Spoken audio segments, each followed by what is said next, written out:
जय माताजी मित्रों, आज આપણે વાત કરવાના છે કે ગુજરાતની અંદર પેટ્રોલ કેમ બંધ થયું છે। તો દોસ્તો, શું હવે આપણે પેટ્રોલ નહીં મળે કે હવે પેટ્રોલ આપણે મળશે કે નહીં મળે એની આપણે આજ વાત કરવાના છે। તો ગઈકાલે સોમવારે રાજકોટની અંદર અમદાવાદ જેમાં લોકોને પેટ્રોલ પંપ પર ભીડ લાગી હતી, કલાક સુધી રસ્તા પર લોકો ઊભા રહ્યા હતા, છતાં પણ પેટ્રોલ મળ્યું નથી। તો દોસ્તો, ગુજરાતની અંદર પેટ્રોલ પંપ બંધ થવાનું પહેલું કારણ હું તમને જણાવું છે, જેમાં અમુક પ્રાઇવેટ પેટ્રોલ પંપ આવી રીતે બંધ થયા છે, જેમની પાસે પોતાનું માલિકીનું ટેન્કર નહીં હોય પેટ્રોલ ભરવાનું, તો એના માટે પણ અમુક પ્રાઇવેટ બંધ પડ્યા છે।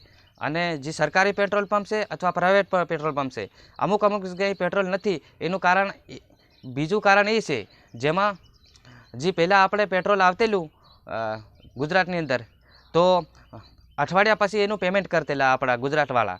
તો હવે જે પેટ્રોલ પંપની કંપનીઓ છે અને જે કરોડની કંપનીઓ છે, ડીઝલની કંપનીઓ છે, એ એમ કહેવા માંગે છે અઠવાડિયા પછી તમે પૈસા પેમેન્ટ કરો તો અમે ડીઝલ અથવા પેટ્રોલ નહીં આપીએ, ને હાથોહાથ પેટ્રોલ લઈ જાઓ અને હાથોહાથ પૈસા દો, એક હાથે પૈસા અને એક હાથે પેટ્રોલ, આવું કહે છે।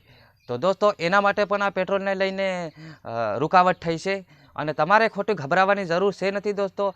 પીએમ નરેન્દ્ર મોદી સાહેબે પણ કીધું છે કે એ પેટ્રોલ માટે અમે ખૂબ જ મહેનત કરી રહ્યા છે।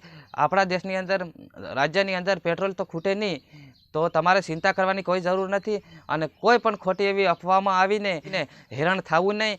અને કોઈ પણ સોશિયલ મીડિયાની અંદર સમાચાર આવે છે એ અમુક ખોટા પણ હોઈ શકે છે અને અમુક સાચા પણ હોઈ શકે છે, તો આવી અફવામાં પડવું નહીં। અને વધારે સમાચાર જોવા માટે દોસ્તો અમારી ચેનલને સબસ્ક્રાઈબ કરો અને વિડીયોને એક લાઈક કરી દીજો। જય માતાજી।